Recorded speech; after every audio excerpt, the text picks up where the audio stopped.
we have Val Alino, and Val is a life coach, a certified spiritual conscious parenting coach, and a certified Montessori educator.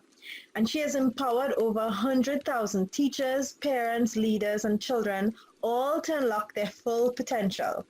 She's been working for the past 29 years, really to empower families across the globe. So she's touched families in America, in India, Spain, Mexico, Peru, helping all of them to really enjoy their parenting journey more and to create a more harmonious, peaceful family environment using mindfulness, meditation, spiritual intelligence, and emotional management.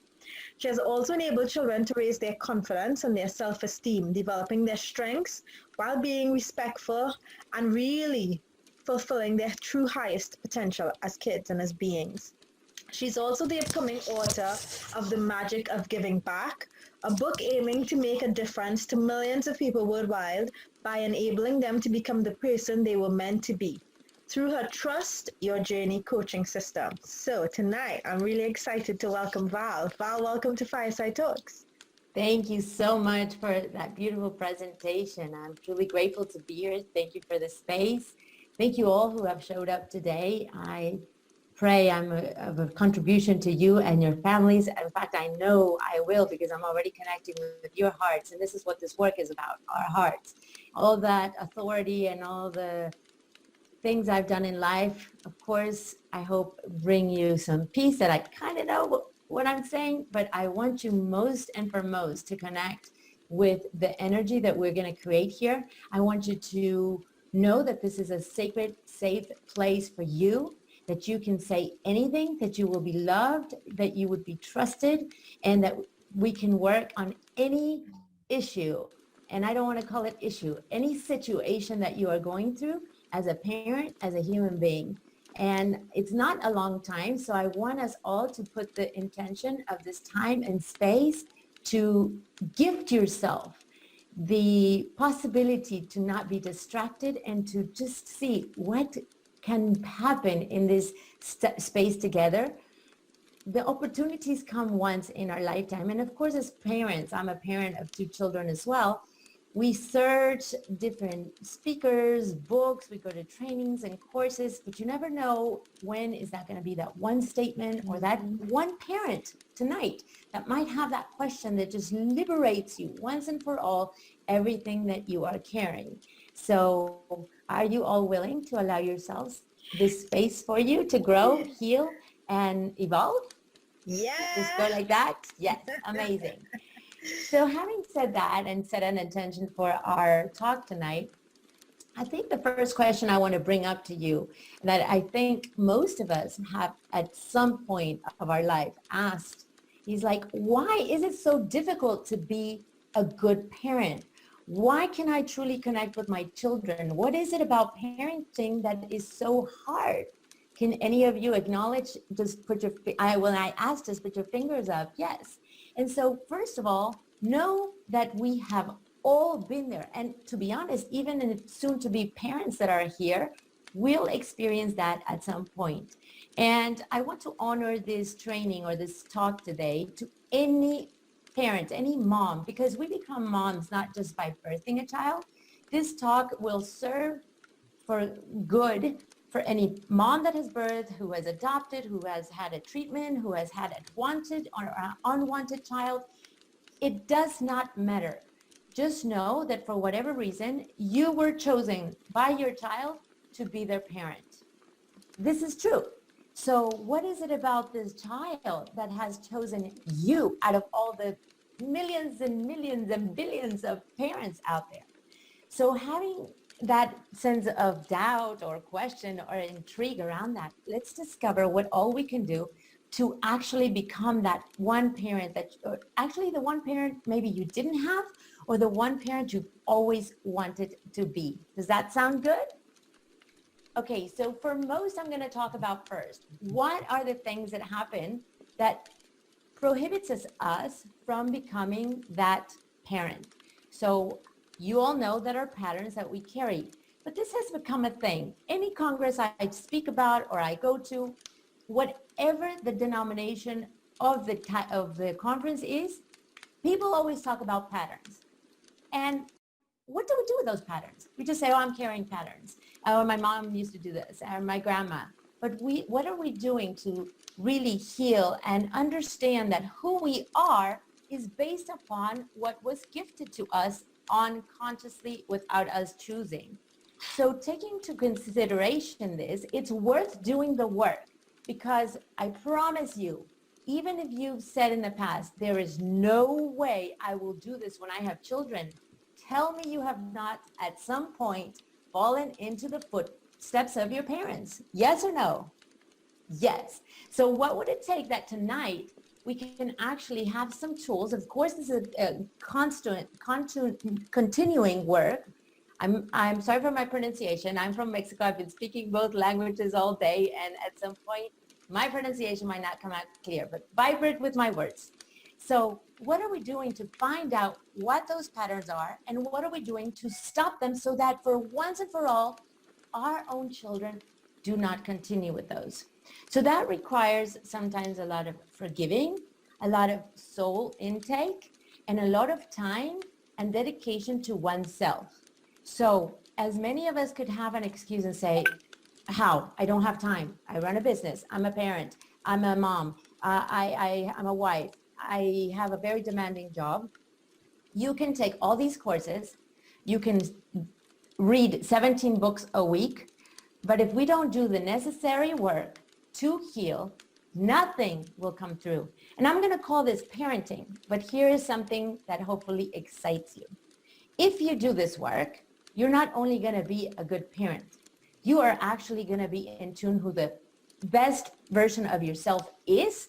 And in doing so and in being so, all your relationships will come to fruition. Not just your parenting, but your parenting with your husband or wife, whatever you have, but also at your job with your friends and family. So is it worth it to take some time to do this? You think so?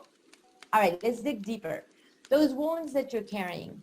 For example, I'm going to be sharing some personal stories in hopes that you all can relate and do the necessary work, how I came to finally be free. Because my intention after this talk is to leave you guys with some good data, good practices, and to give you hope to finally be free. Be free from everything, from any attachment, from any point of view of anybody, from just owning who you are, being happy with who you are, and just being your true self and being congruent with what you think, what you say, and what you do at all times with every single person you encounter and every situation that you encounter. So yes, it sounds like, oh my gosh, how did you accomplish that? But you can. And actually, that is the phase that I'm in right now, and this is why I'm so passionate. So for example, I had a really rough relationship with my mother. I only really healed when I gave birth myself. But I misjudged her, and I was angry that she wasn't as present and that she would always talk to me about money in a different way. And she just, I don't know, she wasn't the parent who I wanted at the time. After I did all this healing, and of course I've done all this work, I truly got connected with my mother's story. So number one, to heal your wounds and to work on your patterns is you really have to know where your parents, how they were brought up, who they were. And you know the random little stories that they tell you when you're growing up. But now we really have to dig deep. So in my case, my mom became an orphan when she was 12 from mother and father, saw both of her parents die in front of her, in her home, traveled from orphanage to this family member's house, to that family member's house. Of course, money was a thing for her.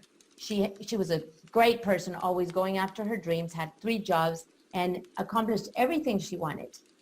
It wasn't until I really talked to her, what was that like? How did you even survive seeing your both parents dead? I mean, going to orphanage, and that we were able to cry and understand where this is coming from, and this whole thing about money, because she would give me the money and she would buy me things, but she'd say, you know, this cost $5 if I would have bought you this, but I bought you the one that was $100 because I did all this effort for you. And so when they give you this, you're like, I don't want this if this caused you pain, right? And sometimes we do that with our children, no? I got to this, or we condition our children. So I really, really got to liberate a lot and acknowledge my mother and actually forgave her, forgave myself, and was able to see the blessings that her perseverance, her the way, the outlook that she has in life, how she overcame all the challenges. I now decided to change the story I have made of my mother in this case. In your case, your mother, your parent, or whoever you were raised with, change the story. Own a new story. And it is how you react to the belief system that you are telling yourself that you will shine through. Guilt. There's another thing that doesn't let us really be that one parent that we want to be. Why? Because we might feel guilty that we got divorced. We might feel guilty that we had this child at the wrong time. We feel guilty that we are not doing the right parenting. Everybody's judging you. We just feel guilty about everything. Now, let me tell you about guilt. I am divorced, and I had one of the most challenging moments of my life. Now, I am Montessori teacher, so if you guys know about that way of education, that I highly recommend that you guys look into it. It's more of a way of living, not just a way of education. So we raise our children to be their true sovereign self, to observant, to respect them, for them to have a voice, for them to be problem solvers, and all these traits that you can learn more about, or I can come back and give a lecture about Montessori. So what happens is during this time, both of my children were adolescents, and we had talked as a family to move to LA. We were living in Atlanta, and right at my divorce, nothing opened up for me to come to LA. Because obviously we asked them, who do you want to live with? Because that's the parenting that we did with my ex. And so long story short, I could not come to LA. I also had a soon to die father who I had not lived with. We got divorced. They got divorced when I was 2. And I thought part of my healing process was to go back to this parent, take care of him, and heal. So long story short, these last 2.5 years, I have not been every day with my children. So yes, there could be a lot of guilt. And the guilt comes also by what your friends, family, co-workers tell you. What? Your children are not with you? Well, why? Aren't you supposed to be the caregiver? That's against the law. How old are they? And to be honest, when you are in lack and you have not done this inner work, all these statements stay in your subconscious mind. And while it did get me, then I didn't want to go out to even see the light for a good 3 to 4 months. And then I did all this work.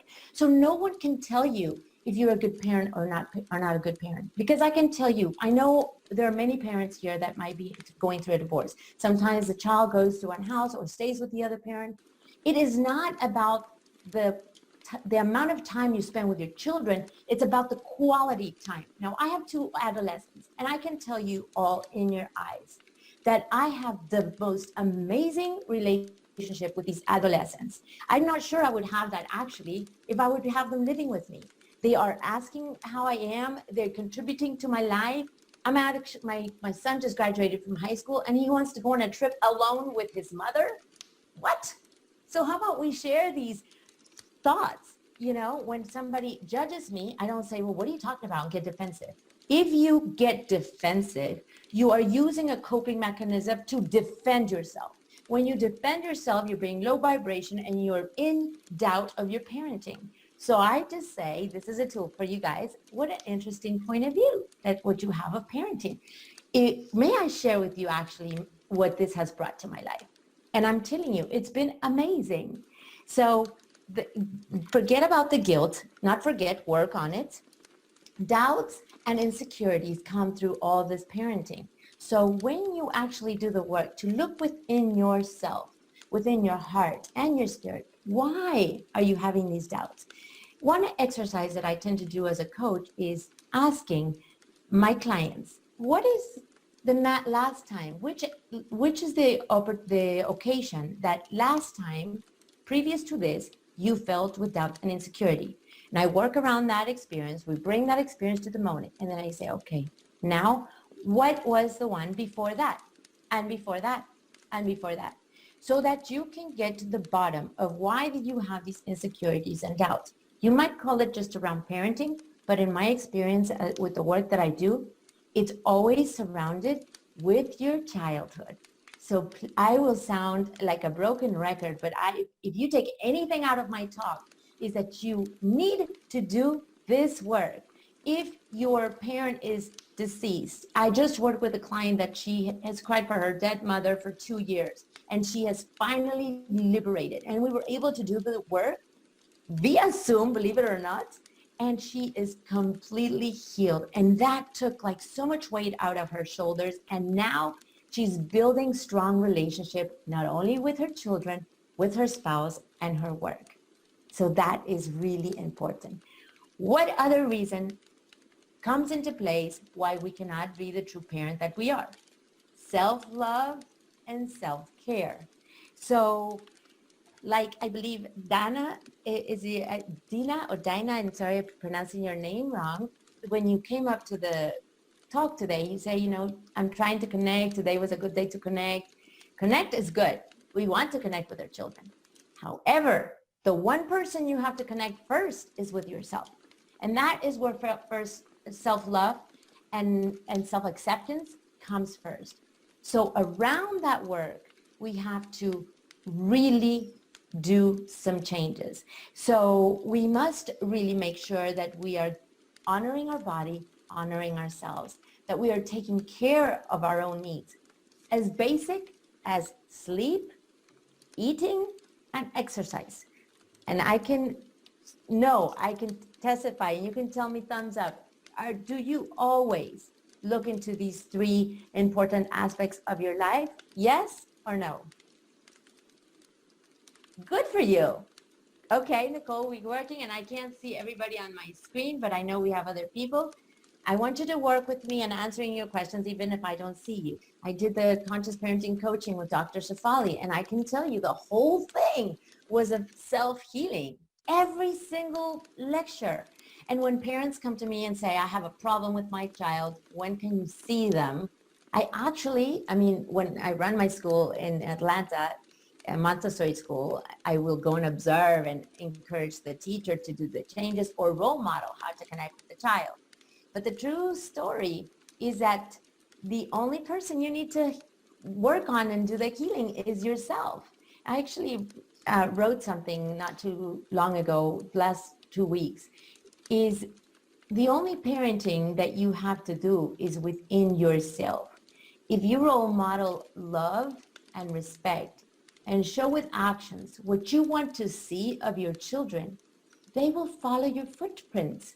So there is no parenting to be done. You don't have to even study the books. You don't have to be doing nothing, because everything flows incredible. So it's a great contribution that you just did. I thank you for that. So what else intakes into the self-love and self-care? Also, you have to watch your surroundings. Are you in a place that brings you good energy, good vibration, a place where you are loved and respected? This is not only the physical space, but also the partner, that if you have a partner, or even if you don't have a partner, meaning a spouse, also the people that are in your life. You must feel and honor your heart, and that those people that are not contributing to adding feathers to your wings, it does not matter if it's a family member, or like, my mom used to say, she doesn't because she's now a little bit a conscious parent. It should say, your skin is my skin, your blood is my blood. And oh my God, that was so much responsibility, right? So I had to actually go around in all my circle of love and say, you know what? It was with a brother of mine that he's quite interesting. And of course I love him, but I had to say, you know what? I love you. We're always going to be brother and sister. If you need anything in life, please allow me to be one of your top 3 people to go to. I bless you. I thank you. I will honor my life, and I'm going to make now my own decisions. Should I need you, I will ask your opinion. And thank you for being such an amazing teacher in my life. Thanks to you, I have now done the inner work. You brought up my triggers, And thanks to you, I was able to work on them. Can you please imagine what that brings into your life when you really take the time to do this? I actually, when I got divorced, I decided to do so much healing, and I wrote personal letters to those friends that were, judging and what about my divorce and my decisions in life and my children. And it felt so good. And some of them thought I was crazy, and I actually said, I love you. I say goodbye to you. And I am deleting you from Facebook, not because I don't love you. It's because I'm not feeling that we are vibrating in the same energy. However, should you choose to change, please send me an inbox. And I'd be happy to continue to bond my energy with you. And just like that, let me just tell you seriously, it brings so much healing. I am at a stage of my life that I don't even know what would take for me to just lose where I am, because I have invested a lot of work and it's brought me so many blessings, and these blessings can now be yours. Because I'm not some guru, I'm not a guru, it's anyone can do this work. So it's never too late to do it, because I have my best friend who's like, I've spoiled my kids. Now I've lost them. One of them's going to the university. He hates me. It's done. It's over. Don't even tell me anymore about your cute little lectures and your hardy thing, because it's not working. So it always does work, because the heart is an instrument, is an energy that we are gifted with, and it's the magic solution to anything that you go through. So to tap into your heart, we need to do these.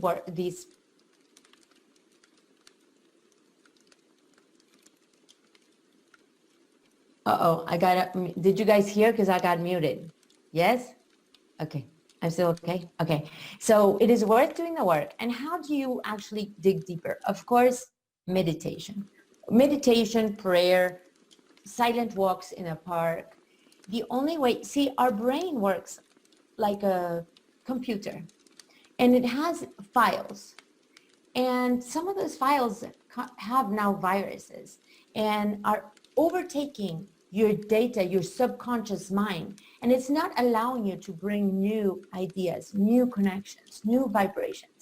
So the only way to do this is to look within yourself.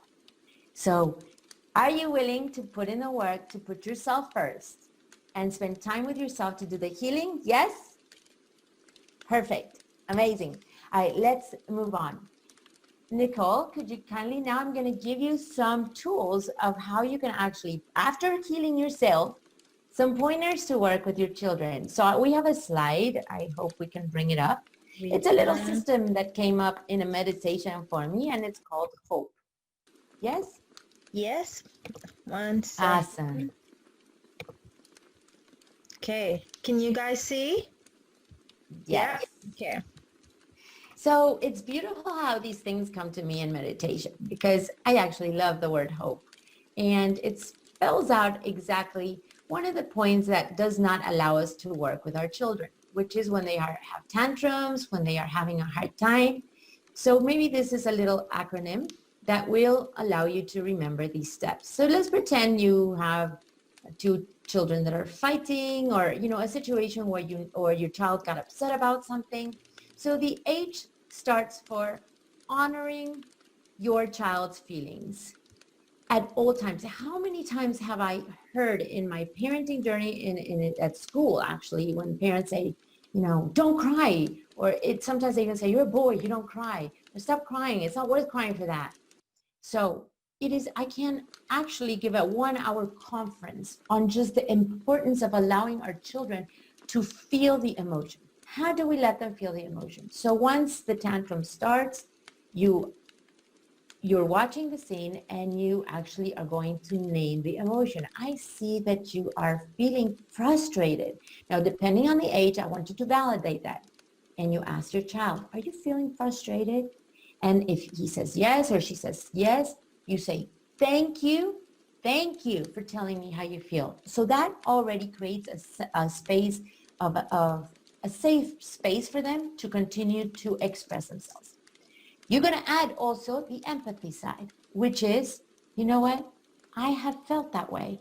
So I completely understand how you feel. Of course, this is when they are more cognitive, but this hope applies to everything. Just it depending on the age group, you have to adapt it. So that's the H for hope, honoring.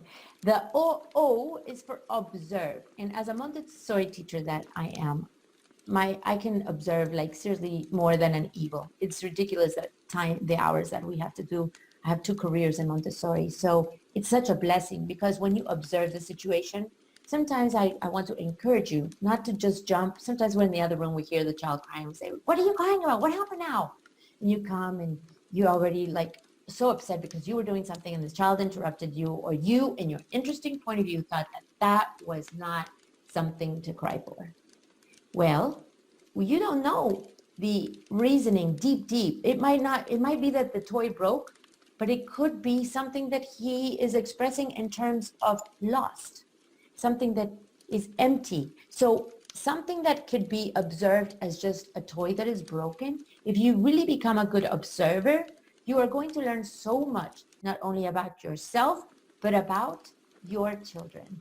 So please take the time to observe, to feel all the data of what is going on, at what time it happened. Is your child a morning person, afternoon person? Was it after or before a nap? There's so many circumstances. The P, you want to always put yourself in your child's place. And to be honest, not only in your child's space. This also happens to you in your work or with your spouse. We tend to snap and again justify ourselves about something, but one rule, one gift that I want, or a tool that I want to give to you and ask you to always, it's just a rule that I always apply. And it's not a rule, it's a tool. A rule comes with authority, and I cringed with that. So one tool is to say, okay, if somebody said that to me, how would that make me feel? Would I like that? Take a couple of minutes to pause and vibrate and feel this. And if the answer is yes, you go with it. And if the answer is no, you reframe. If you need to step away, say, I'm going to the restroom. Even in the restroom, I have a couple of clients who they can't talk. And I say, before you explode, if you weren't able to lever your anger, go to the bathroom, write in the WhatsApp 911, and let us work through it. And in the bathroom, this is a true story actually, we work through it to do just a breathing and to cope with the necessary changes that we need to do to be able to empathize and connect with our child. And that brings us to the E, which is the emotions. You must see where your emotion is at the time that you're interfering with your child. And you must also see where your child is. Again, what happened before and after, or if there's any external circumstances that threw him or her off. So does that, Nicole, you can kindly please put this down so I can see the pretty faces of everybody. Let me see how I get everybody back in here. So, you know my drill, thumbs up or down. This is a contribution. You're going to remember the word hope, yes? Okay, perfect. So as we go into looking at more points, that now we looked at the ones that why it's hard for us to become a parent, and now we're talking about our child, the different things we can do as a parent to allow our children to be children. So we also want to be spontaneous and fun. For some reason, we have interiorized that parent is about authority. They have to listen to me. There's got to be order. There's got to be discipline. There has to be a routine. Now, let me ask you something. If your spouse gave you a calendar, like a lot of parents do, and put a calendar and, oh, excuse me, not only of the day, but the hour, the time, and how long the activity is going to be between one and another, how would you feel if your spouse or significant other has a little calendar on the wall telling you what you're going to do and what at every single time of your life? It's just, there's no difference between what our children feel and what we feel. So before you do something like that, again, put yourself in your child's place. So be spontaneous and fun. You're not going to be a mess of a mom if you allow your child to jump in the bed every now and then, go and sing in the rain, to sometimes bring your plate into a living room in the chimney if you have a chimney, or out in the pool. Do things that are different so that your mothering is different and it's fun. You want to spend time with people you have fun with, yes? Do you actually call that one friend who you don't have a good time with? No, we don't call that friend. So, well, it's the same feeling. So let's be spontaneous and fun with our children. We also have to be good listeners.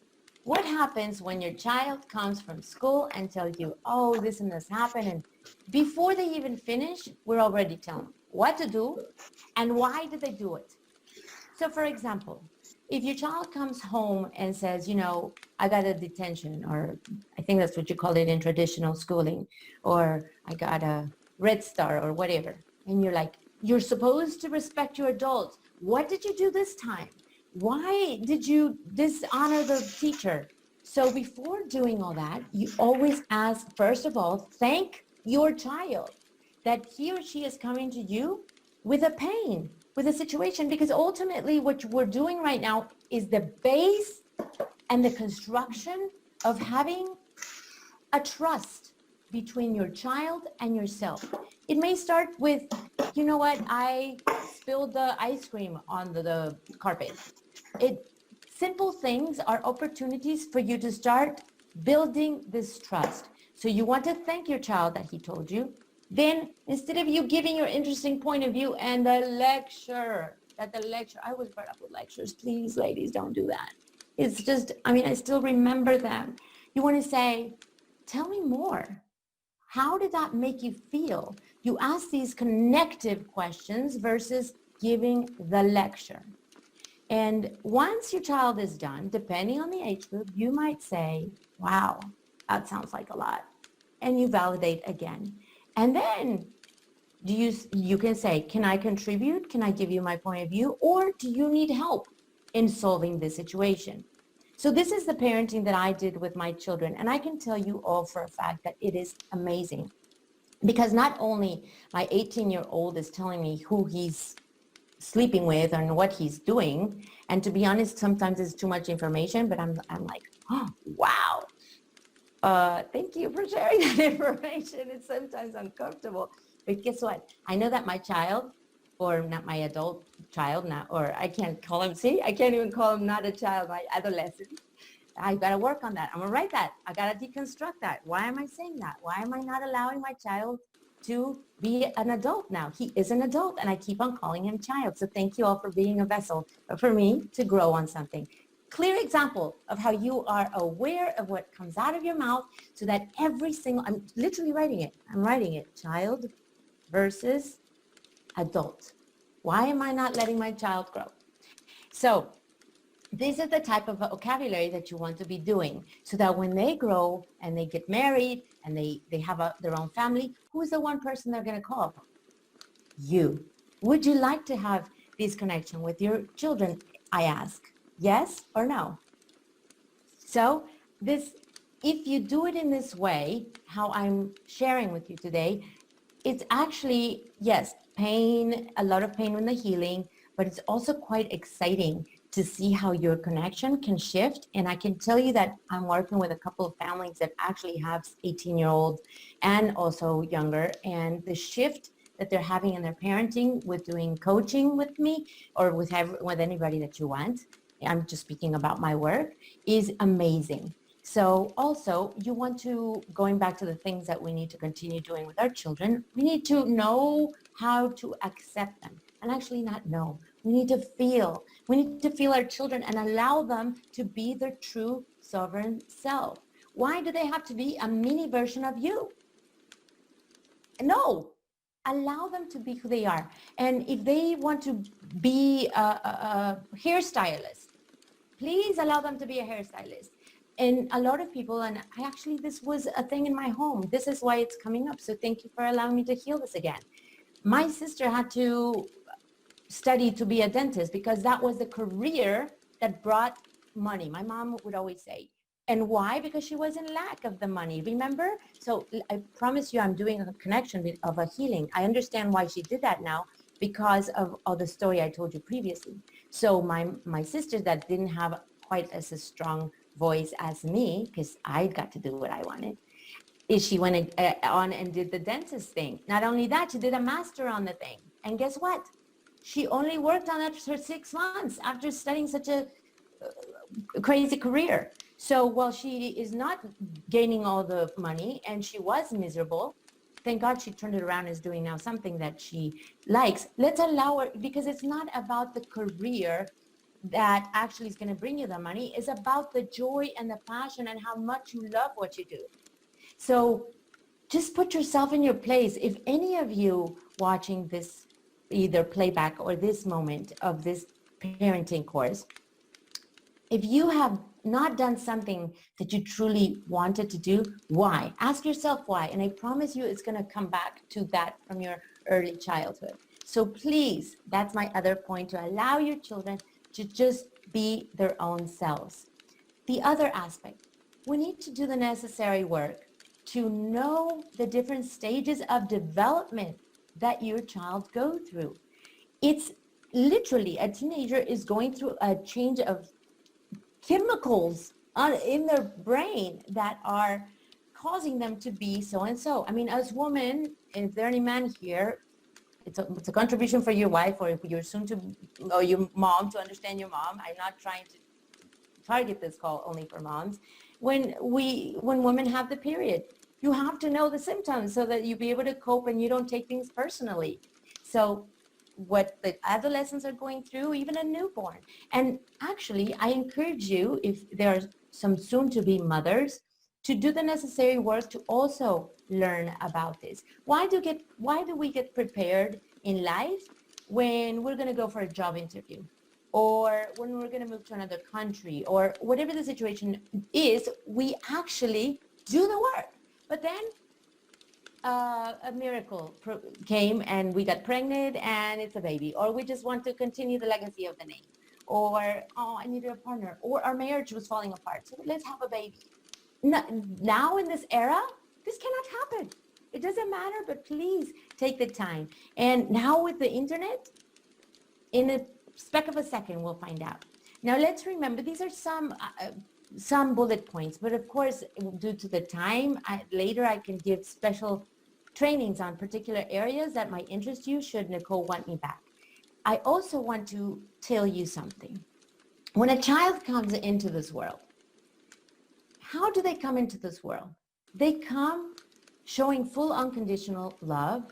They are, as they grow, you can see how empathetic they are, like with a child that I see it at the school all the time that didn't even bring their lunch. They share their lunch. They're sharing.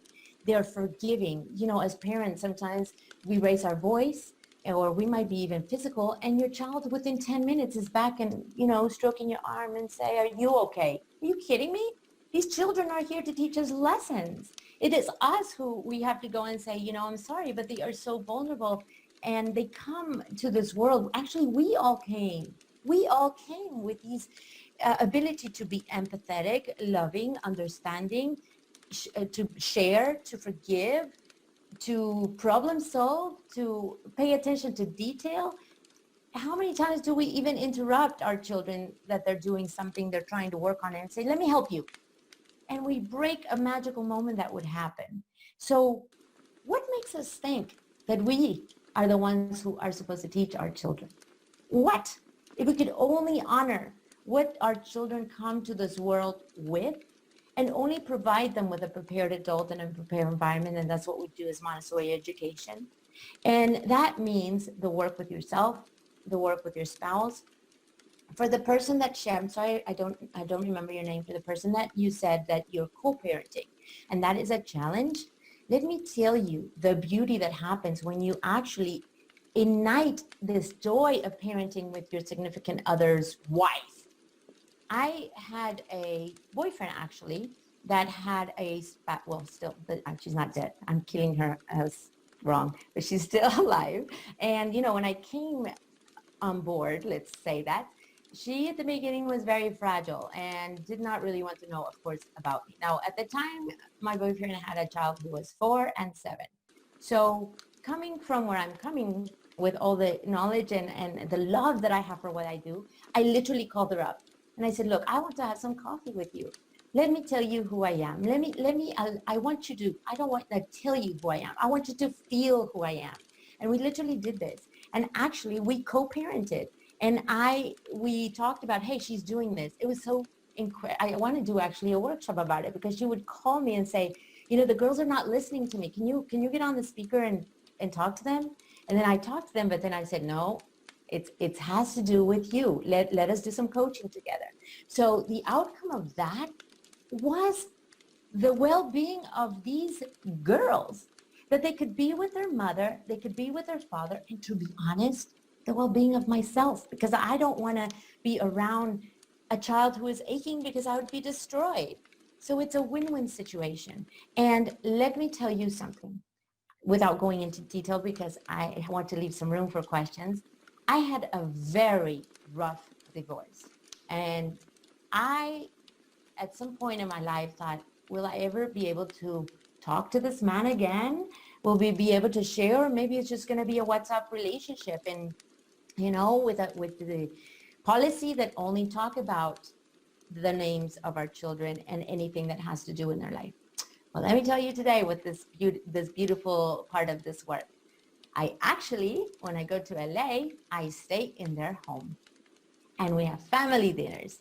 And well, it might not be the traditional family, but we do things together. And I cook for them with joy. We still don't talk on a personal level, my ex-husband and I, but we are parenting with joy and our children are enjoying to see that both of their parents are well.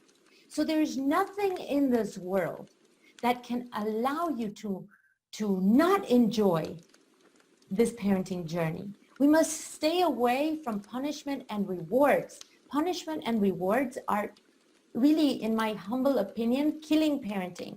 And again, I ask you, how would you feel if your significant other tells you, look, Nicole, did you do the dishes really well and did everything I left you to do so I can take you out to dinner tonight? I mean, are you kidding me? Right? You would hate that. But then that's what we do with our children. If you take one thing out of this topic, of this lecture, is you want to stay away from the word if, because you're contingent upon something to happen. So why do we do these things? We hated them when they were done to us. So please, I don't know if you're taking notes or I think this will be recorded. If you think this is of service, I want to empower you and to trust that this is the day, today is the day that you can start a new beginning, first of self-love and respect to yourself. And in doing so, an environment of love and healing and connection with your children and your family. It is never too late to take that step. You are here because you were meant to be here. You chose to do something about it. You chose to take an hour of your time. Could this be the hour that will contribute to what your next life will be? I sure hope so. Because in 1 hour, it's almost incredible that I've been able to share this with you. And one of the quotes that I love the best is, the greatest contribution that you can give to humanity sometimes is not about something that you do, but someone that you raise. So with this, I will end my talk today. And I just want to thank you because I feel like you guys are so immersed in this talk. And it's beautiful how I'm able to connect with your hearts even through a screen. I will open up the forum for questions. And I want to thank from the bottom of my heart for you guys to give me more passion to do the work I do. Nicole, thank you for thinking of me to be a contribution to this amazing group of families.